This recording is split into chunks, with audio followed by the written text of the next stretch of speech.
Hello guys, and welcome to Stellaris. This is a 4X grand strategy game that's just come out in the last week or so. I think it was the 9th of May. And yeah, it's quite an interesting IP. It's being developed by Paradox Interactive. Well, that's the publisher, and it's developed by Paradox Development Studio. And it's a new IP that they've decided to come up with. I usually call it a competitor towards Master of Orion, because I believe that's having a new game coming out as well this year. And the general idea of this is you're in a space world. You start with one planet depending on what kind of civilization you pick. So you can pick any kind of loads of different alien civilizations. You can pick a human civilization.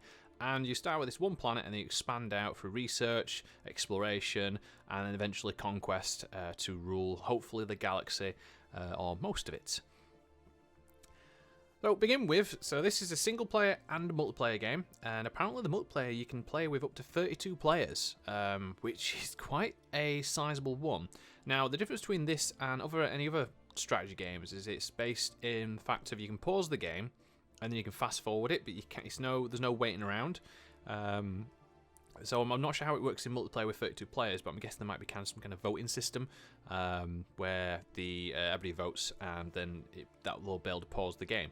But anyway, so enough blabbering on.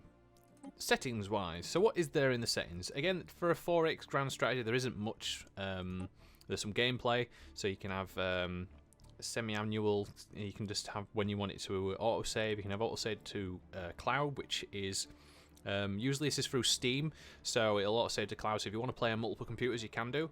There's also tutorials and event pop-ups, which I think you want the pop-ups on because you want them to show up. Otherwise, they'll just pop up in the top left and you won't see them, and you can potentially miss them. There's the sound options, master effect, music, ambient, and advisor. And then there's also display. Now, there's not much, to be honest, when it comes to display. This is probably one of the smallest I've ever seen for graphical settings. So you've got display mode, which you can switch between borderless, window full screen, and then windowed. You've got resolution options, so you can usually set desktop. And then you've got sampling level, which again is detail, but there's not much to it. So there's no kind of advanced like texture quality or all that, so it's all the same all the way throughout, but it runs really smoothly, I've got to say. And then that's that.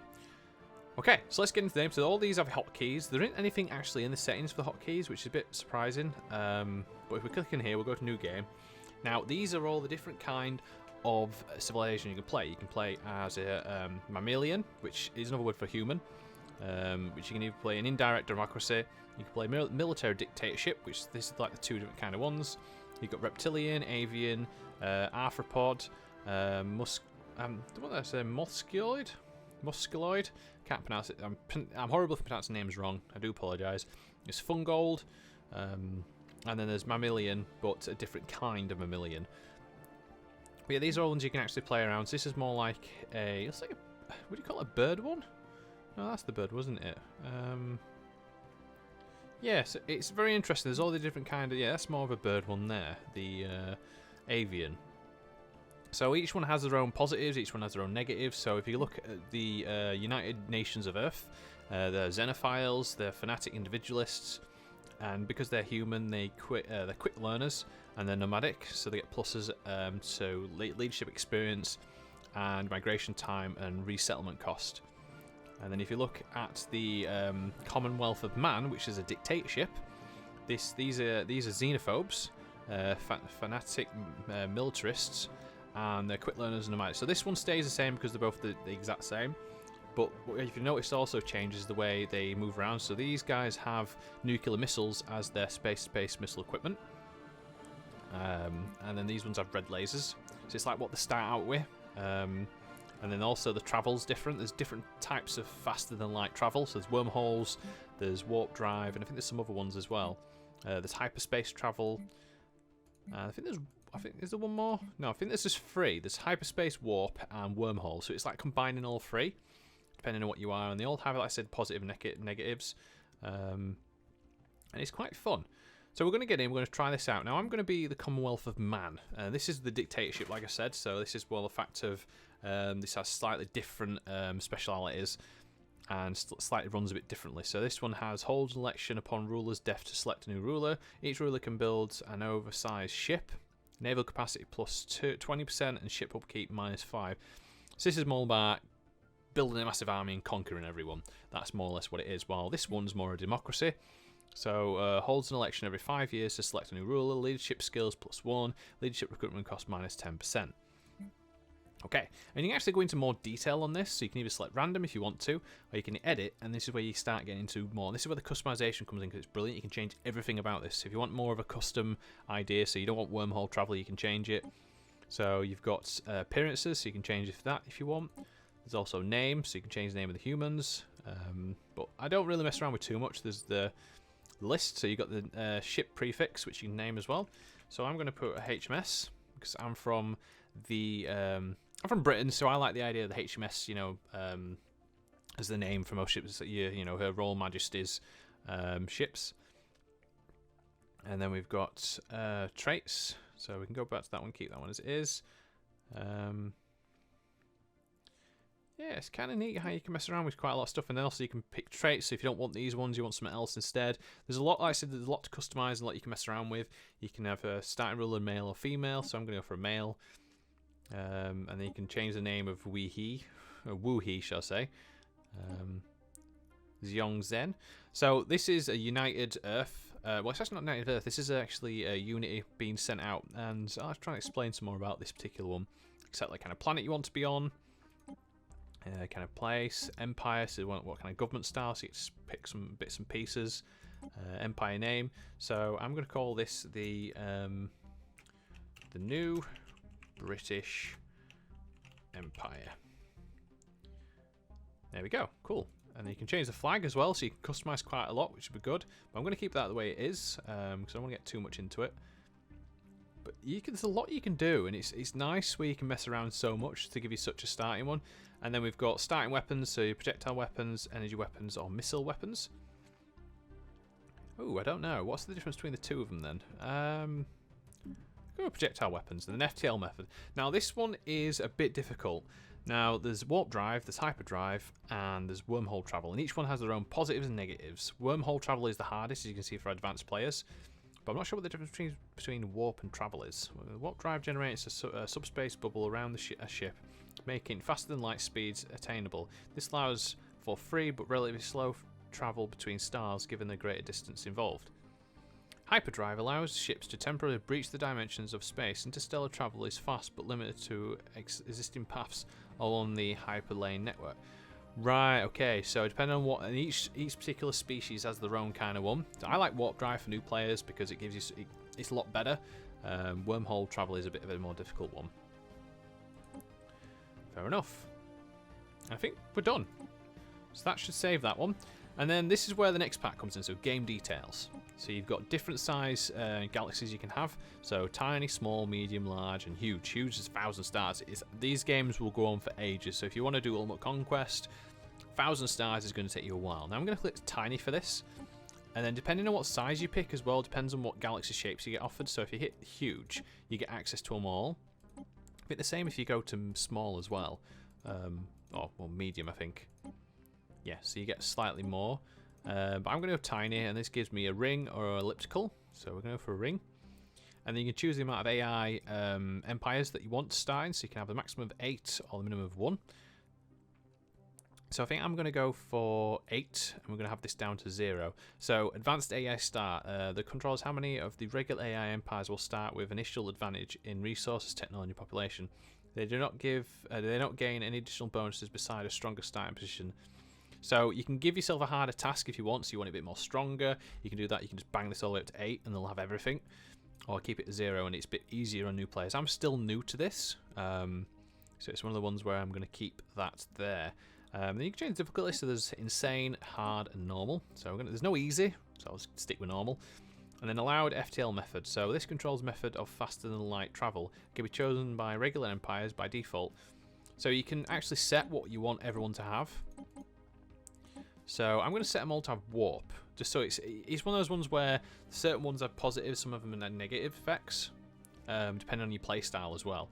And then Iron Man mode, and this actually, if we actually look over it, in Iron Man mode, console cheats are disabled, and the game is automatically save regulated to a single file. in games played with this setting, there is no turning back, so you can't go back to a previous save because it'll always overwrite the last save that you did. And this makes it a bit more difficult for yourself, so you just want a one time through, you can go through it, but I'm going to leave that off for now anyway, and we'll go in. Right, so here we are. We are the new British Empire. We're a military dictatorship. We've got Shen, human. He's got warp drive, and he's a Unity. That's the capital of our planet. And we've also got xenophobes.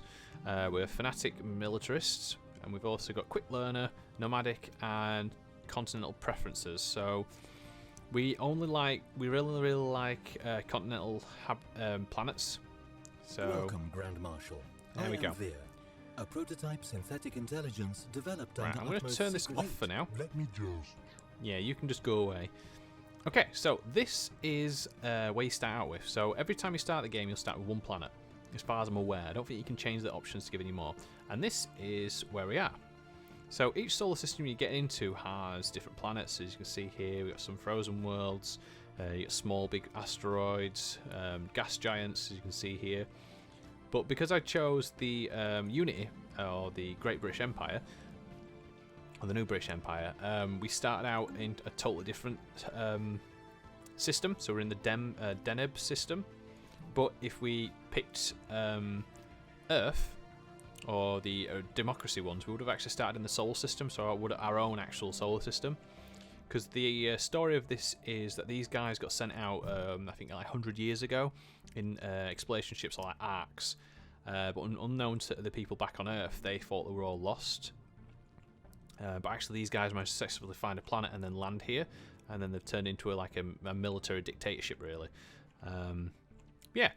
So, to begin with, it's more of a task of setting yourself up. So the first thing you always want to do is look at your research points. So each one of these is you've got physical research, society research, and engineering research. You need to make sure you get these clicked straight away. So if you left click on this, and if you ever want to get to this tab itself, it's the F6 key, technology. So you hit that, and it'll bring it up. And then these are all your separate characters, and each one has their own stats. So as you can see here, they all have their own little ones. So we've got Quan Cheng, which has a 12% scientist research speed. So research speed represents how efficient the Empire science output is applied. So this one's actually, so this lady here is going to be a lot quicker at research and stuff than these two. Okay, so where do we want to begin? Now, the way research works in this game compared to other games like Civilization or maybe Master of Orion is you don't get to pick. Well, you get to pick between 3 random techs. So here you go. Whenever we finish research on technology, 3 new options will be generated. So it's a bit random in some cases, but it'll be based on how far you are in the tech tree. So we've got unlock solar power network. We've got gravitic sensors or physical lab. Now I probably want to go for they tell you exactly what to do as well. So if you want to have a look on them, I'm probably going for the physical lab. Because this produces 2 science, I think it's 1 society point and 1 engineering. So we'll get that, and then that drops that on. So it's going to take 240 months to research. Oh no, 48 months to research, or 240 points we need. And then let's start on the next one. So this one seems always there. I mean, every time I've come into this, it always has New World Protocol, which is colony ships. So it's always one that's there, and it's always when I go try and research first. So it's going to take 65 months. And then we've got Zheng Kang, which, let's have a look what you've got. So you've got nuclear missiles, coil guns, or geothermal fracking. Well, actually, I'm going to go for geothermal fracking, because this one's going to be a lot longer. So we'll go for that one. So once you've done that one, that's quite straightforward. Now, moving on to ships. So we've got a science ship here, which is the HMS Crescent. And this is how you go around the universe, or the galaxy in this case, and research planets. So at the moment, the best thing to do is, in this solar system we're in, is to right-click on any of these and click Survey System. You can survey particular planets. So if I just wanted to survey Olympus, I can do. But I'm going to click Survey Solar System. What it's going to do is then plot a course to each one of the surveyable objects in this solar system. So New Luna, Marble, Deneb, the star, which is an A-class star. We've also got Inferno, Hyperion, Tumbleweed. Some of these names are quite fun when you actually look at them. So this guy's going to fly around and research some other stuff. And the next thing I want to do, so we've got this one here, which is the construction ship. So this is one the HMS Creator, which is actually a good name for a construction ship. I like that. But at the moment he can't really do much.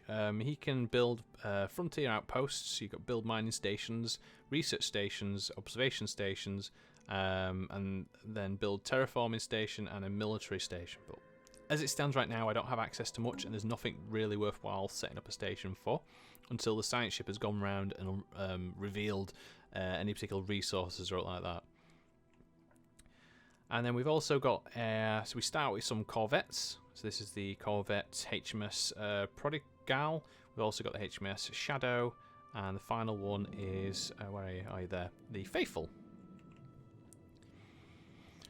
Yeah, so that's quite new. So this is your like little starting out, and you start with one of these Unity spaceports as well, which is good. And then one more thing we need to talk about. So, energy credits. Energy credits are your main source of its power and currency. So this is used to generate this from your planet, and you've also got minerals as well, which you gain from mining. And you've also got influence. Now, influence you gain, I think, just in general. So influence represents political clout, and is used for many things like enacting edicts, recruiting leaders, building frontier outposts, and dealing with factions. The gain rate remains fairly consistent throughout the game, but you can slightly increase by upgrading planetary capital buildings to the highest levels. Declaring other empires your rival. So in this case, because we're a military faction, in this case, or civilization, it's better for us to declare rivalries because we actually get more influence because of it. And these again will increase when we have more mining networks and stuff like that. And this one again, the same thing. So we actually look on our planet before we get here, and we go down to the surface tab. This is the surface of the planets, and you can't have more humans portraits than how many tabs you have. So this was a 16 tab or 16 size planet, so you can't have more than 16 pop on a planet. And this one actually is quite interesting. And if I'm blabbering too much, I do apologise. I've got a lot to talk about.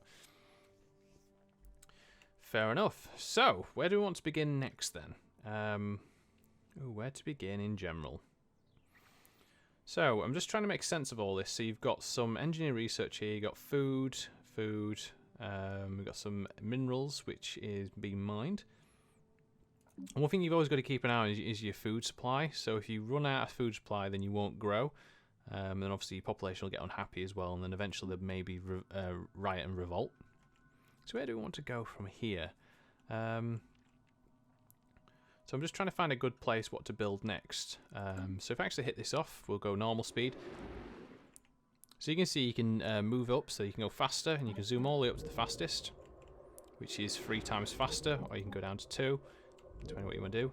Oh, so the science ship here just scanned Olympus, and that gave us access to physical research and society research. So if we build a research station on top of here, it'll take some time, unfortunately, but it uses up some of the minerals to do that. We'll actually get access to both these points, and this will actually increase the physical research and also the society research by 2. Oh, okay. We encountered some form of alien life in the tile system. This strange object has been flagged as alpha bogies until we can learn more about them. Interesting. Unity is in an uproar following the news of unidentified ships sighted in the void. Their intentions unknown if we would protrude to assume the worst. Fair enough. So if we go into this little tab here, this is the galaxy map, and this takes us to the known galaxy. So this is the Milky Way as we know it, because that's more or less what all these stars represent. And one thing that it does entail is that the solar system will be around here, Alpha Centauri is around here somewhere, and there's quite a few. And there's also these systems here, and the red circle is our sphere of influence. So that is our controlled, well, it's not exactly controlled space, but it's anywhere we can actually build certain things, because you need to be in your area of influence before you can build certain objects. So if we go back down, close that, and we can have a look around. So what do I want to do? I need to build a... what have we got here? So I need to build another science ship. That's probably the best thing to do. And again, it requires some minerals to do that, but we had plenty enough, and it takes 60 seconds to build, or 60 months in this case. Seems like a month is a second.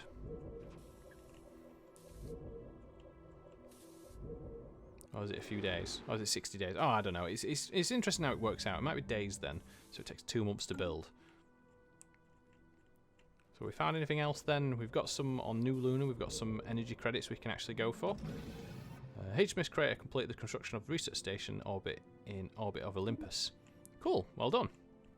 So now we've got this research station. We have access to both of these. So now both of them have gone up to 7. So we're actually gaining research on +7 for each of these, which is really good. And if we grab this guy, have we got enough credits? I don't think we have. But we can use some minerals to get the mining station to give us more energy credits, which I consider like power. Construction complete. Okay, so the spaceport unit has finished its construction queue, and that is the science vessel. Now, when you build new vessels, they don't come with a leader, and unfortunately, they can't do anything until they have access to the leader. You can make them move around, but that's really it. So what you need to do is become a sign leader, click on it, and then you can recruit a new scientist. If we do that, and then it gives you an option of 3 particular scientists you can potentially recruit. So we've got Fernanda Hernandez, Ingrid Detlechi. I do really apologise if I pronounce these names wrong. It's not intentional, it's just the way it is. And Wolfgang Wolf. Oh, that sounds brilliant. It gives you a name and the skill level they've got and what traits they have. Okay, a leader has gained a level. Scientist Abbas Bilil. Busy commanding. Sweet. Anomaly discovery chance. I'm going to pause this for now. So if you hit space, you can pause it, or you can go up here and click on the little pause icon. So what we got here? We've got expertise, industry. We've also got spark of genius, the research speed. We've also got research speed there for materials. I think I'm going to go for... Ooh. I don't think any of these actually work at the moment because they're all more towards research itself than anything else. So we'll go for the youngest, which is Ingrid Didic. Because she's 29 years old and it's the same amount of cost, so it seems more worthwhile. And then we can assign her to this ship and then we can send it out. Now, you can have multiple ships surveying the same solar system if you want to do, but I'm going to send this lovely lady out on a first trip to, where do I want to go? Let's see if we go to the Rasnum system. Let's go survey, and then she will go to the edge of the area, so when I unpause it, so she'll go to the edge of the this system itself, and then warp out into the next galaxy. Now it's a bit weird because you'd think if they're going to warp out that direction, they'd head to here because this is the nearest direction to Rasnum. But apparently the way it works is in this game is you go just anywhere on the border which is closest to the ship, and then you can warp out. So as we go here, she'll get close enough, and then eventually she'll warp. So there's the engine starting up and gone. And it takes a bit of time to get there. And if we go to system, and she should come out, I think, down here. As you can see the little warp trail there. Detected 1 ship incoming. There we go. And now what she'll do is she'll have a course plotted. So she's going to scan all these planets. So LK12BRF and the Rasnum 2, Rasnum 1, Rasnum 4, Rasnum 3 and 5. There's a lot of planets here. But none of these are actually habitable, which is a bit of a shame. I'm just going to see that straight away. They're all barren or gas giants. Well, that's a bit of a shame. Okay, so where do we want to go next? So while she's doing that, let's see how far this guy's got. So we haven't found anything else. We've got on Hyperion, we've got some more energy credits, which is good. And we almost just got enough minerals to get to the next bit. Jackson's planet. Nice. It's a bit frozen. System survey complete. And there we go. Anomaly System found. survey complete. We've also got anomaly as well. So Abbas Belal is during the survey of our home system, we found something on Jackson planet that did not match early observations made from our homeworld. Cool. Okay. So what usually happens in quite a lot of these games, in this game anyway, as you're going around, is you'll find these anomalies, and these will give you access to certain objectives, surveys that you can contact, and it'll give you certain bonuses and pluses for doing it, but there is a risk to it, and there's also a requirement.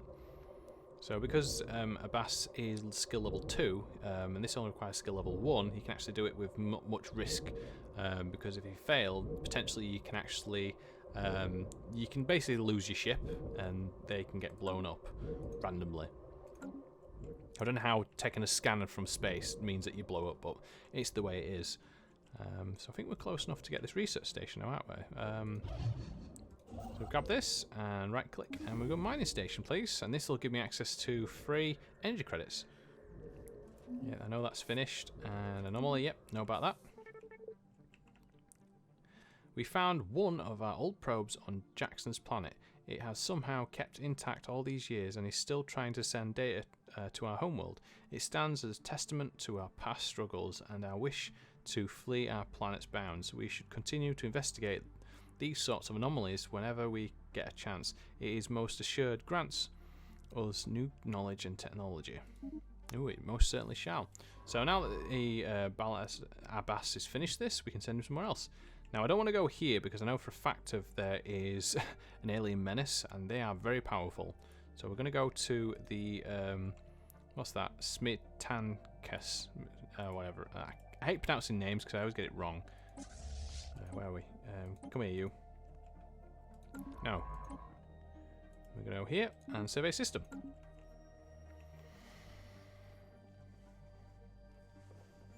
So the game starts out quite small to begin with. It starts out very, very slow, and as you start getting into it, I think it's like a lot of real-time strategy games and turn-based strategy games as well. It starts out very, very slow to begin with, but as you get more and more into the game and you research more, it becomes a lot more chaotic, and as your empire gets bigger as well, you've got a lot more stuff to do. But at the moment, I'm twiddling around my fingers like when, right, I'm waiting for this guy to finish surveying this system and this girl over here to finish this system. I'm waiting for research to do. There's not much to do, but you can. I bet eventually it will get quite hectic. I think I've got in my single player playthrough that I'm doing at the moment. I think I got to like the middle range of the tech, so it's quite interesting. But yeah, anyway, I'm going to leave this episode here. So if you guys have enjoyed, then a like much appreciated. If you want to see more videos on Stellaris or just in general, then by all means, please leave it in the comments below.